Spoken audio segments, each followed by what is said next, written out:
Bonjour à tous. Nous voici en communion avec le diocèse de Créteil qui accueille son nouvel évêque, Monseigneur Dominique Blanchet. Installation présidée par notre archevêque, Monseigneur Michel Aupetit. Et en son nom, je tiens à vous saluer, auditeurs de France Culture, auditeurs de Radio Notre-Dame, téléspectateurs de KTO Télévision. Nous voici pour notre chemin de carême avec cette deuxième conférence donnée par le chanoine Guillaume de Montière. Le thème d'aujourd'hui, l'homme recherché qui sauve. Prométhée, le voleur de feu, a été condamné par les dieux. Icare s'est brûlé les ailes en voulant toucher le ciel. Qui peut arracher l'homme à l'emprise des enfers, au pouvoir de la mort à venir qui le creuse déjà, comme le dit le poète Patrice de la Tour du Pin? Sauve-toi toi-même, disent les chefs des prêtres au pied de la croix. Telle est la question. Ou vouloir sauver l'homme par l'homme, ou recevoir le salut de Dieu qui pour nous s'est fait homme. Je me suis enorgueilli, dit saint Augustin au livre 10 des Confessions. J'ai voulu m'élever par moi-même jusqu'aux cieux. Je me suis mis alors à redouter la moindre piqûre d'insecte. Comme cette parole s'applique bien à notre Occident, qui croit se passer de Dieu dans l'illusion d'une technique toute puissante et qui a réalisé, face à la pandémie de la Covid, qu'il était simplement mortel. Nous autres civilisations, nous savons maintenant que nous sommes mortels, disait Valérie au lendemain de la Grande Guerre. Nous l'oublions si souvent.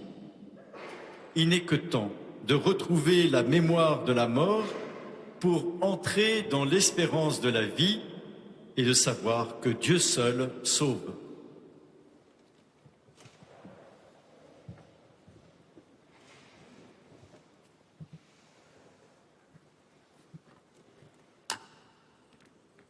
Sainte liturgie, comme tu actualises bien pour nous le mystère. Ce matin, nous avons vécu cet instant solennel. L'évangéliaire est posé sur l'ambon comme sur une haute montagne. L'encens figure la nuée de l'esprit qui baigne le Tabor. Deux acolytes tenant des cierges sont comme Moïse et Élie, encadrant le Verbe de Dieu. Les fidèles attentifs vivent ainsi, au cœur de la messe, une nouvelle transfiguration, lorsqu'ils écoutent proclamer l'Évangile, cette parole qui illumine les humbles. On ne s'étonne pas de la présence de Moïse et d'Élie, l'homme du buisson ardent, 40 ans dans le désert, et le marcheur de l'Horeb, emporté sur un char embrasé, coché de la lumière. Moïse et Élie, les deux grands pyromanes et les deux grands alpinistes de l'ancienne alliance. Des hommes de feu, de montagne et de quarantaine, bien propres à nous conduire dans les altitudes lumineuses du carême. Quelle paix, quelle sérénité dans les hauteurs. Jusqu'à l'assoupissement, parfois, me direz-vous. Si l'on en croit saint Luc, en effet, c'est précisément l'étrange expérience que font Pierre, Jacques et Jean. Ces trois privilégiés ont Jésus transfiguré devant eux et ils dorment, lamentables. Devant la gloire de Dieu, ils roupillent. Mais ne nous y trompons pas, leur sieste est théologique. Bienheureux sommeil apostolique qui nous console et nous instruit. Leur torpeur est le signe certain d'une nouvelle alliance qui se scelle. À chaque fois, en effet, que Dieu scelle une alliance, l'homme dort. Adam avait dormi lorsque le Créateur façonnait Ève. Noé avait dormi lorsque le Très-Haut déployait par-dessus les eaux son arc dans le ciel. Abraham avait dormi, tandis que Dieu passait, tison fumant, entre les animaux dépecés. Et plus que tout, Jésus lui-même, sur la croix, s'endormirait du sommeil de la mort, tandis que le Père éternel scellerait en son sang une alliance meilleure et définitive. Que signifient ces léthargies insolites qui gagnent les personnages bibliques aux moments les plus solennels de l'histoire sainte? Elles veulent nous dire que l'homme n'est pas de plein pied avec Dieu. Elles soulignent la distance. C'est bien par grâce que nous sommes sauvés. Toute l'initiative de l'alliance revient à Dieu. Jésus, pendant que ses disciples dormaient, a opéré leur salut, dit Blaise Pascal. Aucune illusion n'est permise. La grande geste biblique de l'Exode manifeste abondamment qu'il n'est pas d'autre sauveur que le Saint d'Israël. Les Hébreux ne furent pas délivrés par Moïse, pas plus que par son bâton qui frappa la mer. Au désert, ils ne durent pas la vie à ce serpent d'airain dont la vue procurait la guérison. Ils furent sauvés non par ce qu'ils avaient sous les yeux, mais par Dieu, le Sauveur de tous, dit merveilleusement le livre de la sagesse. D'ailleurs, pour éviter tout équivoque, Moïse n'entrera pas en Canaan. Pourquoi ? Les rabbins expliquent que Dieu n'a pas permis à son serviteur de pénétrer en terre promise, car aucun homicide ne peut fouler ce sol très saint.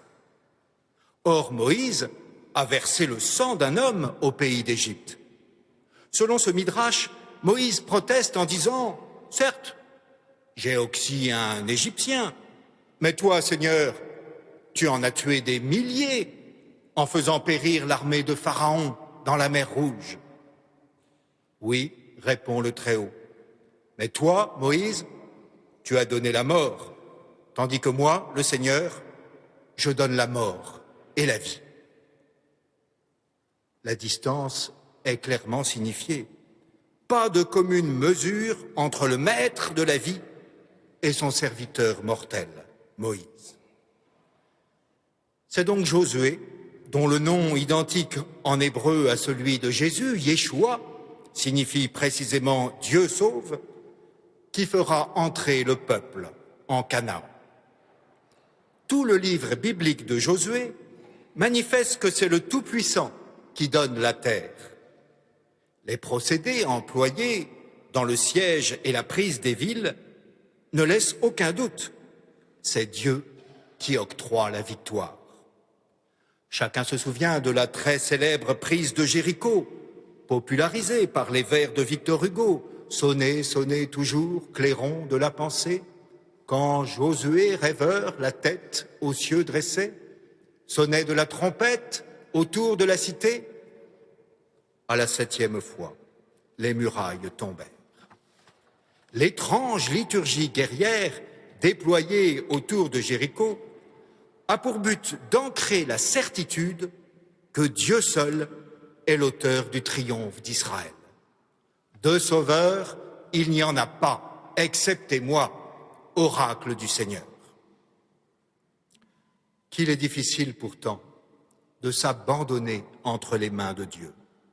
Le peuple est cramponné à ces fausses sécurités, à des assurances trompeuses, à des préservatifs illusoires.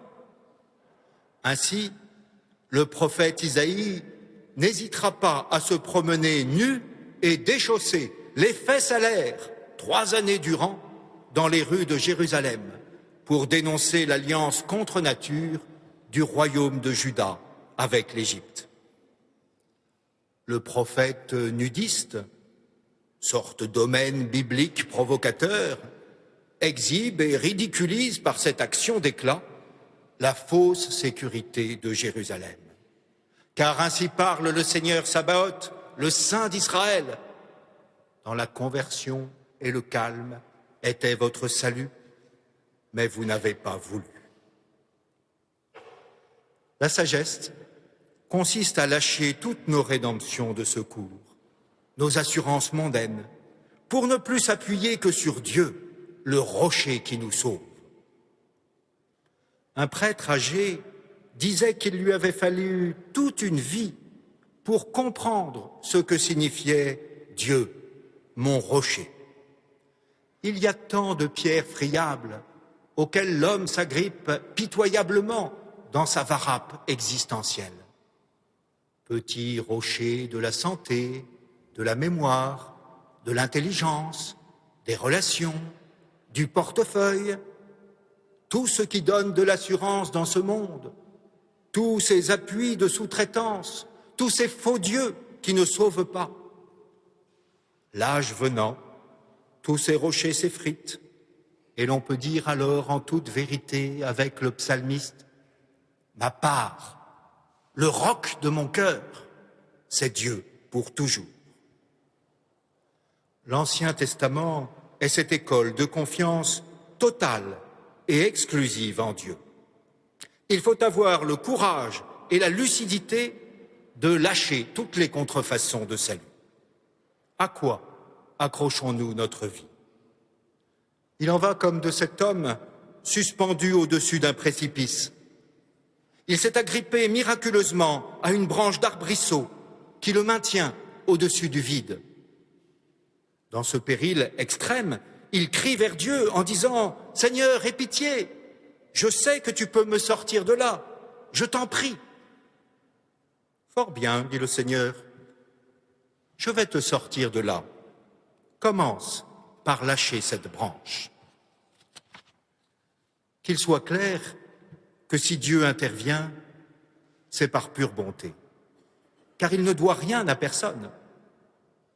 Nous sommes tellement des enfants gâtés de la grâce qu'il nous semble parfois que tout nous est dû en stricte justice.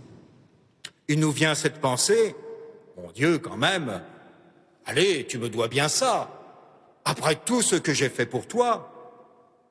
Nous voudrions, quelle folie, que Dieu proportionnât notre salaire à nos mérites et à notre travail. Cela me rappelle la réponse cinglante que fit un jour Sacha Guitry à une starlette de boulevard. Cette actrice courroucée vint trouver le maître. Elle se plaignit auprès de lui de ce que son cachet n'était pas du tout en proportion de son talent et de sa prestation. « Oh, je sais, mademoiselle, répondit malicieux Sacha Guitry, je sais, mais il faut bien que vous mangiez. » Réplique pertinente et cruelle. Dieu merci, notre salaire n'est pas ajusté à nos mérites. Il y aurait de quoi trembler, car le salaire du péché, c'est la mort. Mais il faut bien que nous vivions. Alors Dieu accepte de ne pas proportionner notre récompense à nos œuvres, et même, il agit avec une démesure et une libéralité toute divine. Aux serviteurs inutiles que nous sommes, il donne la vie éternelle. Qui dira la profondeur infinie de sa miséricorde? Depuis le temps de Noé, Dieu a promis de ne plus subordonner ses bienfaits à notre qualité morale. Depuis cette alliance noachique, il fait pleuvoir sur les justes et sur les injustes. Il fait briller son soleil sur les bons comme sur les méchants. À moins d'être un fiefé pharisien se mettant sans embâche du côté des justes, il est facile de voir ce que nous gagnons à ce marché. Désormais, quand nous péchons, aucun déluge ne s'abat plus sur nous pour nous châtier. Le seul déluge qui nous atteint de la part de Dieu, c'est le torrent de sa miséricorde. Car non seulement le Seigneur est le seul qui puisse sauver, mais il est aussi celui qui désire le plus notre salut. Or le diable instille en nous le doute. Et si Dieu se moquait éperdument de notre sort, s'il ne faisait aucun cas de notre perte? Il en va comme de ce petit enfant qui, soudain, dans la rue, ne voit plus sa mère à ses côtés. Alors il se met à courir en tous sens. Il va, il vient, il retourne, il zigzague, emporté par la foule. Il a tort. S'il a assez de raison et de force d'âme pour s'arrêter et attendre, sa maman le retrouvera plus vite. Croit-il donc, cet enfant, qu'il est seul à chercher dans la nuit? A-t-il si peu de confiance en sa mère? Ne sait-il pas qu'elle est des deux la plus inquiète et que c'est elle qui fera l'essentiel du trajet pour le retrouver? Il faut simplement attendre et appeler. Hélas, les êtres fuyants que nous sommes tourbillonnent désespérément d'une idole à l'autre, tandis que l'unique sauveur s'est déjà lancé à notre recherche. Quelle folie! Il faut seulement attendre et appeler. Car notre bon pasteur vole à notre rencontre. C'est lui qui parcourt la distance pour retrouver la brebis égarée, pour sauver ce qui est perdu. Il a franchi tous les espaces. Il a pour toujours mis fin au distanciel. Il a crevé l'écran pour nous rejoindre. Jésus, notre Sauveur, c'est Dieu en présentiel. Mais alors, si Dieu seul sauve, qu'est-ce qui est requis de notre part? N'y a-t-il pas un biais tout de même par lequel nous participions, un tant soit peu, et à notre place, à notre propre rédemption? Le principe même du christianisme n'est-il pas d'affirmer que Jésus est l'unique sauveur? On conçoit aisément l'importance de cette affirmation. Dire que Jésus nous sauve, c'est affirmer sa divinité, puisque Dieu seul sauve. Mais c'est aussi confesser que l'humanité participe à son propre salut, puisque Jésus est pleinement homme. Certes, à proprement parler, Dieu n'a absolument pas besoin de nous pour opérer notre salut. Mais il a une volonté sur nous. Et cette volonté, c'est précisément que nous soyons associés à notre rédemption. Dieu n'a pas besoin de nous, mais il veut avoir besoin de nous. À la question « Qui sauve ?», il faut donc répondre « Dieu seul » et l'homme avec Dieu. Le Créateur n'a pas choisi d'opérer le sauvetage de l'humanité comme celui d'une épave. Il a voulu que notre relèvement soit aussi de notre fait. C'est par là que se manifeste sa plus grande miséricorde. J'ai participé brièvement, il y a des années, à une association qui se consacre aux soins de personnes handicapées. J'étais dépourvu de toute expérience en ce domaine et je déversais toute ma pitié encombrante sur les pensionnaires de cette belle œuvre. C'est ainsi que par une générosité juvénile et mal orientée, je me précipitais pour relever Cédric qui venait de s'effondrer sur la piste qu'il essayait de parcourir tant bien que mal à l'aide de ses béquilles. J'étais choqué que les animateurs valides n'intervinssent pas aussitôt et je jugeais sévèrement ce que je prenais pour de la maltraitance de leur part. Jusqu'au jour où Simone, fondatrice de l'œuvre, m'expliqua. Bientôt, Cédric franchira aisément cette piste. Il a en lui de quoi vaincre cet obstacle, c'est sûr. Nous ne sommes pas là pour le relever, mais pour permettre qu'il se relève. Non pour l'assister, mais pour assister à ses progrès.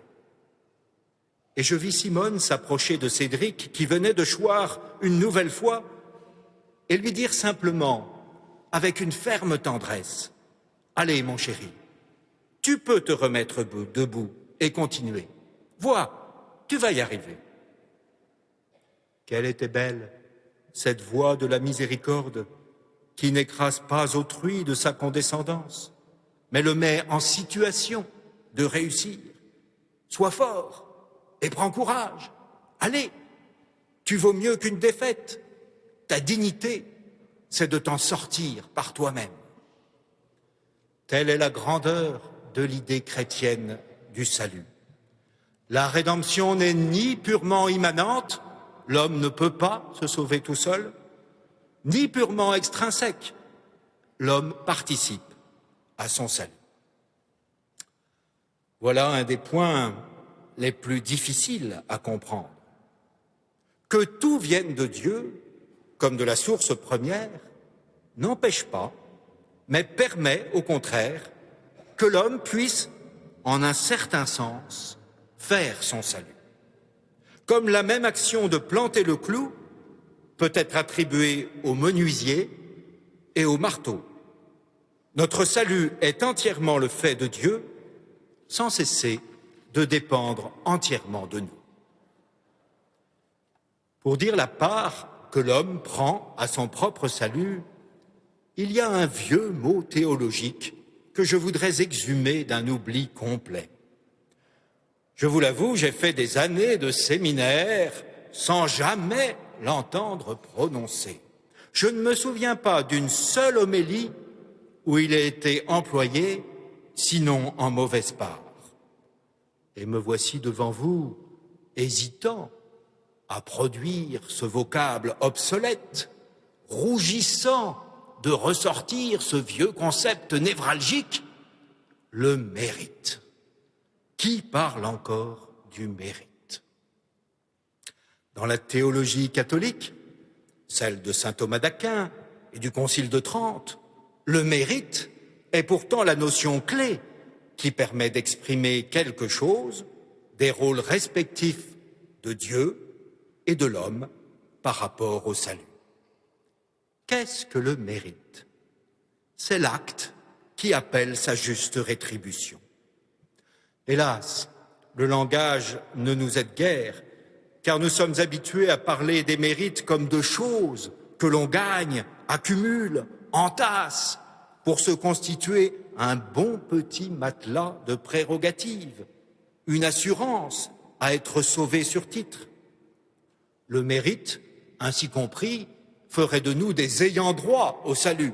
Or, c'est précisément parce que nous n'y avons aucun droit que nous devons mériter notre salut. C'est par une gracieuse bienveillance que Dieu s'intéresse aux actes humains et qu'il les rétribue. Dieu est Père, pas paternaliste. Il ne nous écrase pas sous une libéralité méprisante qui ferait de nous moins les bénéficiaires que les victimes, en quelque sorte, de notre propre rédemption. Il attend notre collaboration. Le bon plaisir de Dieu, ce n'est pas l'arbitraire d'un salut condescendant, décrété et collationné d'en haut. Plaire à Dieu, c'est poser les actes de notre relèvement. Seule la grâce et la charité peuvent donner aux actes humains une certaine proportion avec la récompense ultime qui est la béatitude éternelle. Lorsque Dieu couronne nos mérites, il couronne ses propres dons. Oui, comme l'Évangile le dit souvent, Dieu récompensera les siens. Il donnera au sarment, hanté sur la vigne, de porter du fruit. Le fruit vient-il du cep ou du sarment? Il vient du cep à travers le sarment. Semblablement, la récompense vient du Seigneur à travers le mérite, c'est-à-dire les actes de l'homme parcourus par la sève de la grâce.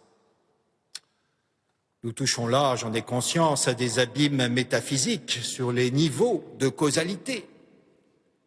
Mais ces questions complexes qu'abordent les traités de la grâce et de la justification affleurent aussi en bien des pages évangéliques. Prenons par exemple le récit de la multiplication des pains. Vous connaissez l'histoire de cette multitude que le Seigneur rassasie avec 3 fois rien. 5 pains plus 2 poissons divisés par 5000 hommes reste 12 corbeilles. Telle est l'équation déroutante de ce prodige. Qui nourrit ces foules humaines dont aujourd'hui comme hier, Jésus a pitié? Je vois à cette question 3 réponses possibles et non contradictoires. D'abord, bien évidemment, c'est le Seigneur qui nourrit. Pourtant, à y bien regarder, ce sont aussi les 5 pains et les 2 poissons qui ont rassasié la foule. Et ce sont encore les disciples qui, de leurs mains maladroites et étonnées, ont porté leur repas au peuple que Dieu repaît. Force est de constater, en effet, que la multitude a été rassasiée par des denrées dérisoires. Or, ce qui frappe, c'est que les 5 pains et les 2 poissons sont tirés de la foule. Jésus, le Verbe par qui tout a été fait, le Créateur qui a posé l'univers dans l'être à partir de rien, n'a pas voulu user d'une semblable puissance créatrice dans ces circonstances. Il n'a pas fait surgir ex nihilo de quoi nourrir cette foule. Il a attendu que les affamés apportassent quelque chose, un petit rien sans doute, un support minuscule, une participation bien ténue, 5 pains, 2 poissons. Le Christ nous enseigne par là que rien ne se fait sans nous. Bel enseignement pour les chrétiens avides de l'Eucharistie. Pour être rassasiés, nous apportons à la messe non pas seulement les quelques pièces jetées dans le panier de la quête, mais notre désir, notre bonne volonté, notre foi, notre amour. Si petite, si minime, si lilliputiennes puissent être en nous ces dispositions, nous avons confiance que Dieu les multipliera pour notre joie. Mais si nous n'avons rien à offrir, si nous venons à la messe le cœur vide, les mains dans les poches et les bras ballants, il ne se passera rien. J'ai souvent été confronté à des adolescents rebelles, grognant dans un haussement d'épaule « Mais la messe, qu'est-ce qu'elle m'apporte ?» Il faut parvenir à renverser la question. Qu'est-ce que j'apporte à la messe? Ma présence, gracieuse et bienveillante, le maigre fruit de mes efforts hebdomadaires, le tout petit peu qu'il me reste dans le cœur d'attachement chrétien, peu importe la quantité. Ce que vous possédez, offrez-le. Le Seigneur s'occupe du reste. Venez, achetez sans argent, lit-on dans le livre d'Isaïe. Qu'est-ce à dire, acheter sans argent? Curieuse expression. Le prophète ne dit pas, si vous n'avez pas d'argent, venez quand même, c'est gratuit, servez-vous. Non, il dit, venez, achetez sans argent. Sans argent, mais non sans vous dépenser un peu. L'amour est gratuit, mais on ne peut aimer sans payer de sa personne. Le royaume est gratuit, non pas parce qu'il ne vaudrait rien, mais parce qu'il est littéralement hors de prix. Il n'a coûté que 2 piécettes à la petite veuve de l'Évangile, un seul regard au bon larron. Il n'est pas plus cher qu'un verre d'eau tendu à celui qui a soif. Venez, achetez sans argent. Dans cette formule paradoxale est signifiée, me semble-t-il, notre coopération à l'œuvre du salut. Au-delà de la grâce à bon marché, il y a cette grâce qui coûte, dont parlait Dietrich Bonhoeffer. Mais la part de l'homme ne s'arrête pas là. Les 5 pains et les 2 poissons qui nourrissent la foule sont non seulement apportés, mais aussi distribués par des mains humaines. Le Seigneur dit en effet aux disciples, « Donnez-leur vous-même à manger ». Le Christ n'a pas voulu se passer de ces intermédiaires apostoliques. Il ne distribue pas lui-même le pain de vie. Il se sert des prêtres qu'il a institués pour cela. Qu'il est beau, le ministère des prêtres, chargé par le bon Dieu de nourrir les foules. Que j'aime ce moment de la messe où le peuple grave s'avance pour recevoir la vie. Comme il est important que ce soit des ministres ordonnés qui distribuent la communion. Ils ne sont pas plus dignes que d'autres, bien sûr, mais cependant c'est à eux, et non pas à quelqu'un pris au hasard dans la foule, que le Seigneur confie le soin de donner à manger à son peuple. Que la routine n'émousse jamais en nous, prêtres, la force de ce moment merveilleux où nous donnons Dieu aux fidèles. Qu'il est beau devant nous en procession, ce peuple avide, la ronde des lèvres entr'ouvertes et des mains accueillantes, bouche à demi fermée du timide, doigt de l'écolier, où la trace des feutres multicolores n'a pu être qu'imparfaitement effacée, lèvres empourprées de l'épouse, mains rugueuses du travailleur, langue tendue de l'impatient, paume chaste de l'intellectuel, tout un peuple communiant à son Seigneur. Comme je tremble parfois que nous, les prêtres, nous abandonnions le cœur eucharistique de notre ministère pour d'autres tâches moins centrales, voire plus mondaines. Prenons exemple sur les apôtres. Ils ne peuvent servir ceux qui ont faim que parce qu'ils sont les serviteurs de celui qui nourrit. Le récit de la multiplication des pains illustre de quelle manière nous sommes, selon les mots de saint Paul, les coopérateurs de Dieu. Le salut acquis sans nous par le Seigneur lui-même ne nous atteint pas sans notre libre consentement et sans la médiation de l'Église. La légende de saint Amadour exprime cela de façon imagée. Un bandit devait être pendu haut et court.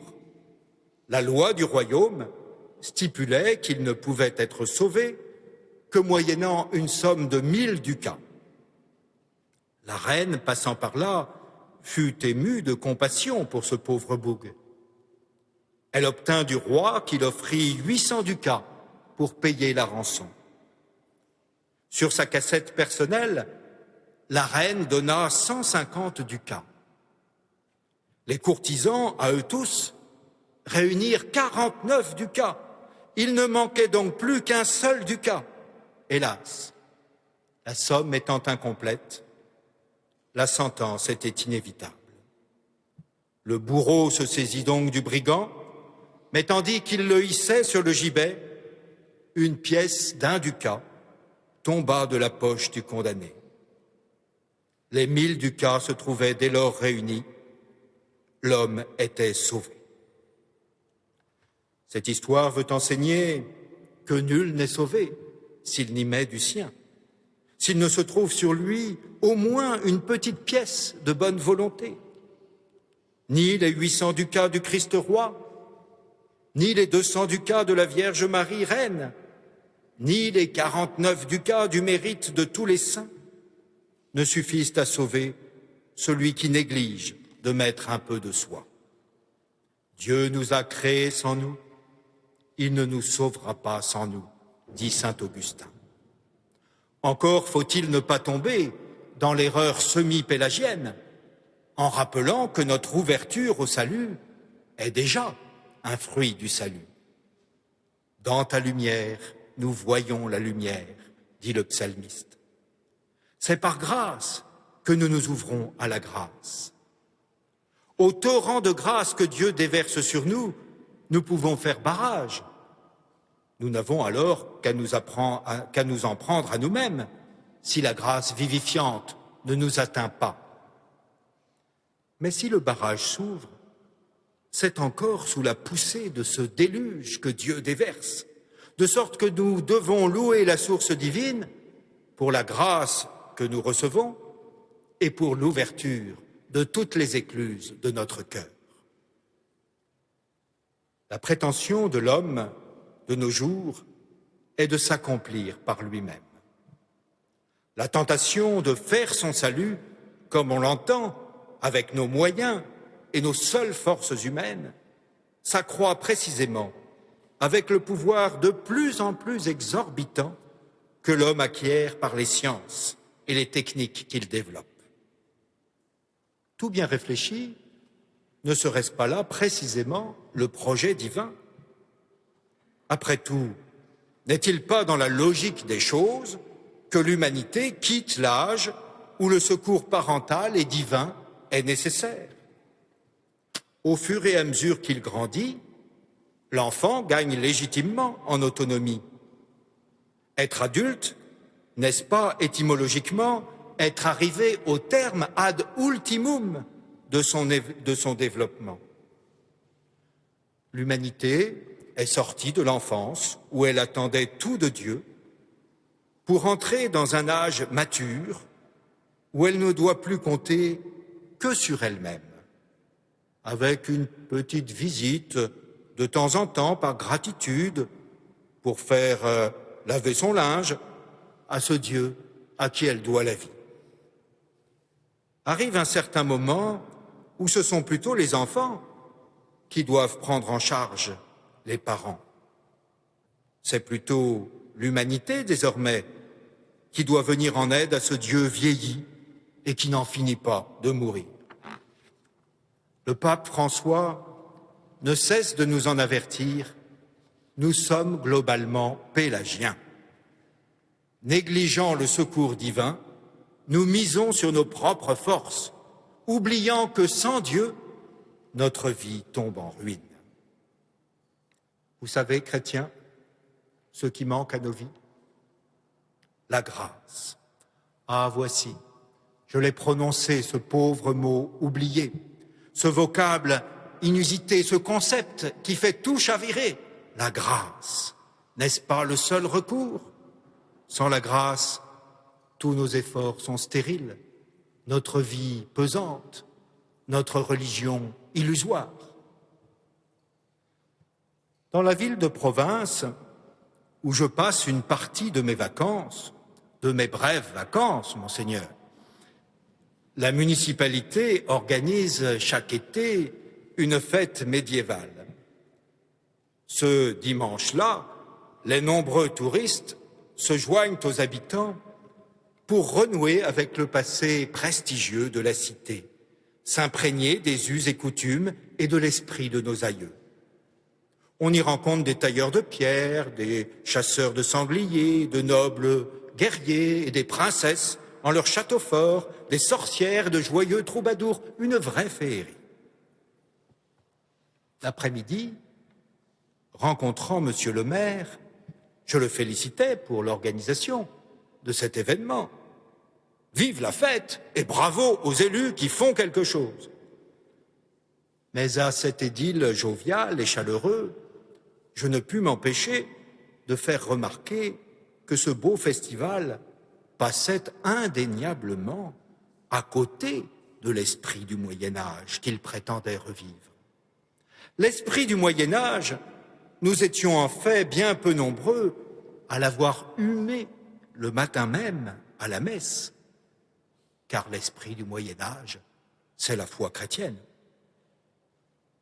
Aussi tout ce décor de taverne, de chevaliers et de côtes de mailles, toutes ces animations de ménestrels et de nobliaux n'étaient que l'apparence, la coquille, l'emballage sans âme d'une époque dont l'essence même resterait étrangère aux béats festivaliers.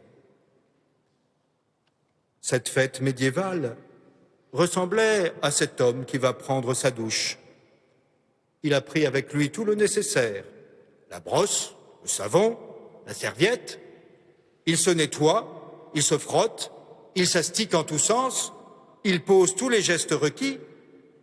Il a simplement oublié l'essentiel, tourner le robinet pour que l'eau l'inonde. Sa douche à sec est parfaitement inutile. Elle s'est réduite à des simagrées lamentables, impuissantes à laver, parce que l'eau a manqué. Ainsi en va-t-il d'un festival médiéval sans l'esprit chrétien. Ainsi en va-t-il de la vie chrétienne à qui manque la grâce. Elle n'est qu'une comédie grotesque, impuissante à nous sauver. Alors, frères chrétiens, je vous pose, avec tout le sérieux nécessaire, cette question angoissée. À quand remonte votre dernière douche? Qu'avez-vous fait pour que ruisselle jusqu'en vos cœurs l'eau de la grâce, toute l'inondation sur vous de la faveur divine. Coopérer à la rédemption ne signifie pas pour l'homme faire des exploits, jouer au héros, accumuler des médailles, mais accueillir humblement la miséricorde. Il n'est pas question d'effort ni de record, mais de Dieu qui s'attendrit. La légende du barisel illustre cela magnifiquement. Un proche chevalier voulut s'amender de ses péchés qu'il avait nombreux et considérables. Il vint trouver un moine qui exigea simplement pour sa rémission qu'il allât remplir d'eau un petit baril, un barisel.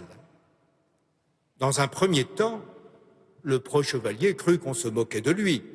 Comment, lui, le héros, le fort, le redoutable, avoir cette pénitence enfantine de remplir d'eau un petit baril? En grommelant, notre pécheur s'exécute et va vers la fontaine. Mais il avait beau mettre le seau sous le jet d'eau, le seau ne se remplissait pas. Alors il va vers le ruisseau, la rivière, l'étang. Il parcourt les mers, traverse les océans, rien n'y fait. Le baril, obstinément, demeure vide. Exténué, il revient penaud vers le vieux moine en disant « Je n'ai pas réussi à accomplir ma pénitence. C'est donc que mes péchés sont trop grands. Dieu m'a puni et ne veut pas me les pardonner. » Et ce disant, la tristesse le gagne, des sanglots lui viennent, et voici qu'une larme de ses pleurs tombe dans le barisel qui se trouve instantanément rempli. Alors le vieux moine, tout ému, dit cette parole de l'Écriture. « Tu n'as voulu ni offrande, ni sacrifice, mais un cœur brisé, un esprit humilié, tu les as reçus. Voici donc le remède prescrit, voici le médicament générique de tous nos maux. Une larme de pénitence a plus de prix aux yeux du Seigneur que 1000 actions d'éclat. Ô belle médecine de Jésus-Christ, qui ne demande comme salaire que la guérison de son malade. Qu'il semble dérisoire nos comptes d'apothicaire, quand une seule larme versée au confessionnal a plus de poids que toutes nos accumulations vertueuses. L'amour charnel s'agrippe et se cramponne, l'amour pur s'abandonne et se désapproprie. Or, pour parvenir au salut, il y a bien des choses dont nous devons être délivrés, à commencer par l'inflation de nous-mêmes. L'homme délivré de ce qui le retient, l'entrave et l'accapare, c'est ce que nous verrons dimanche prochain en nous posant la question « De quoi sommes-nous sauvés ?»